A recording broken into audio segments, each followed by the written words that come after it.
Seja bem-vindo ao Goleada Nostalgia, onde a memória do futebol segue sempre viva. Eu sou Ricardo Rodrigues e no episódio de hoje nós vamos falar de seleção brasileira.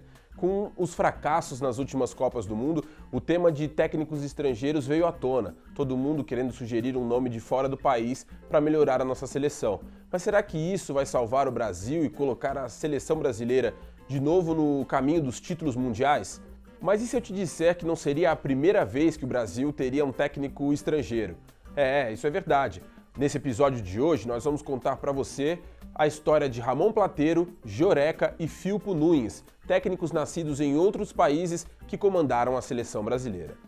Mas antes da gente viajar nessa história da seleção brasileira, já deixa o seu like no vídeo e aproveita e se inscreva no canal do Esportudo, onde você acompanha o que há de melhor no mundo do esporte. E claro, confira os outros episódios do Goleada Nostalgia, onde você conhece as principais histórias do futebol. E para você, o Brasil precisa de um técnico estrangeiro? Deixe sua opinião aí nos comentários.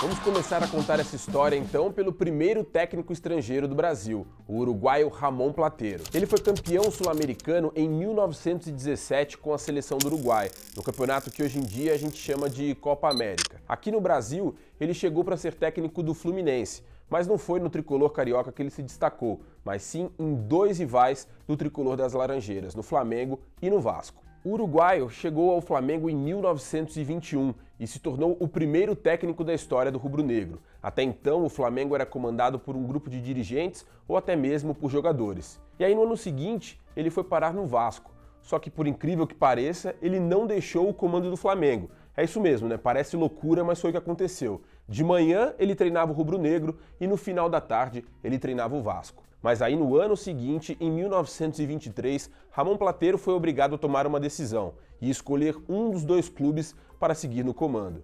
É claro, ele fez a melhor escolha, escolheu o Vasco para continuar como técnico. E essa decisão é considerada por muitos o primeiro episódio da rivalidade entre Flamengo e Vasco. E se você quiser saber mais sobre a história do Clássico dos Milhões, a gente já preparou aqui no Goleada Nostalgia um episódio muito especial sobre isso. Você pode clicar aqui e conferir com detalhes a história dessa rivalidade entre Flamengo e Vasco. Pelo bom desempenho no Vasco, Ramon Platero foi chamado para integrar a seleção brasileira que disputaria o Campeonato Sul-Americano de 1925 na Argentina. Embora muitas fontes apontem Joaquim Guimarães como o técnico da seleção brasileira nesse torneio, ele na verdade foi o diretor técnico da seleção brasileira e o próprio Guimarães indicou Platero para ser o técnico do Brasil nesta competição. Neste sul-americano, apenas Brasil, Argentina e Paraguai foram as seleções que disputaram o torneio, mas mesmo com apenas 3 participantes, essa competição ficou marcada na história do futebol brasileiro. Platero e a seleção brasileira venceram o Paraguai nos 2 turnos dessa competição, mas a Argentina foi a grande pedra no sapato do Brasil. No primeiro jogo, os hermanos venceram por 4-1, e na segunda partida, no dia do Natal, um jogo que ficou para a história do nosso futebol.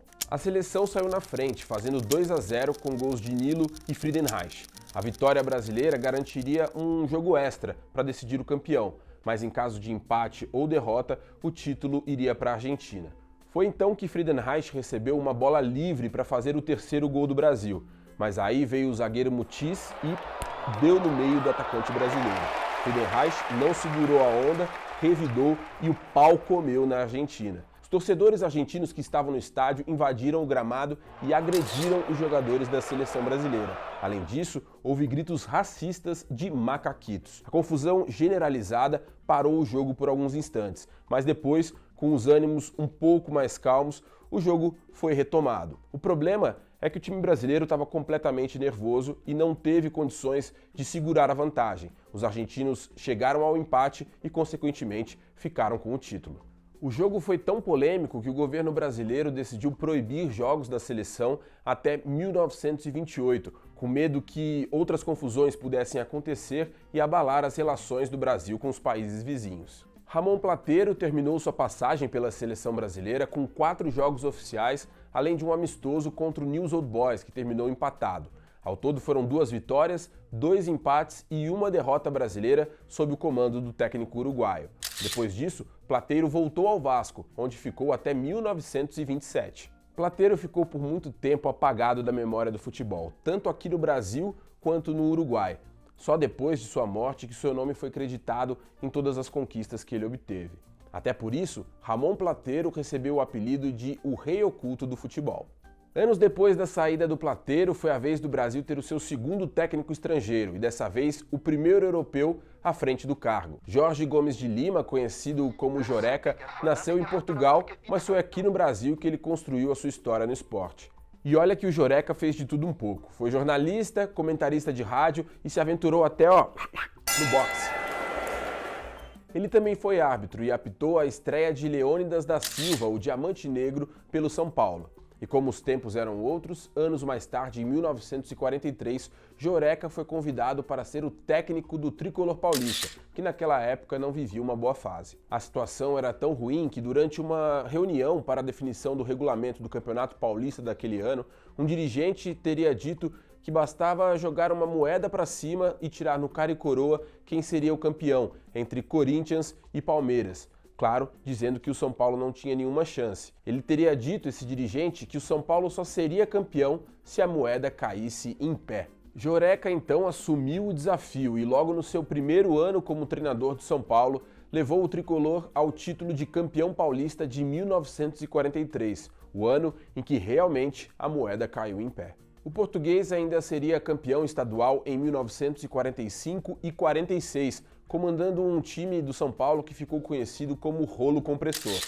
O excelente trabalho no tricolor paulista rendeu um convite para se juntar a Flávio Costa, lendário técnico de Flamengo e Vasco, e comandar o Brasil em 2 amistosos contra o Uruguai, em 1944.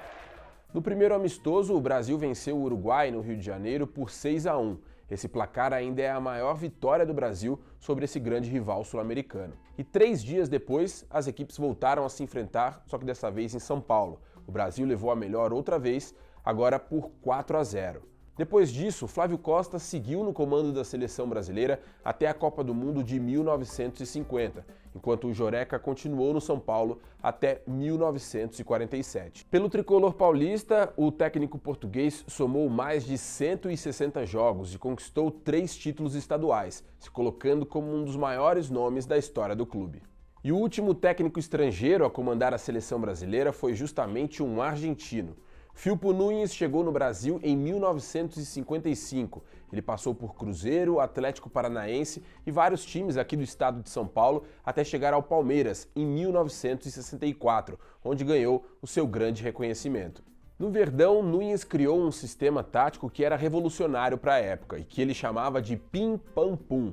Na verdade, era um sistema de trocas rápidas de passe até chegar no gol adversário para surpreender o rival. Comandando o Palmeiras de Ademir da Guia e Dudu, Filpo Núñez teve grande sucesso e logo de cara ganhou o torneio Rio-São Paulo de 1965.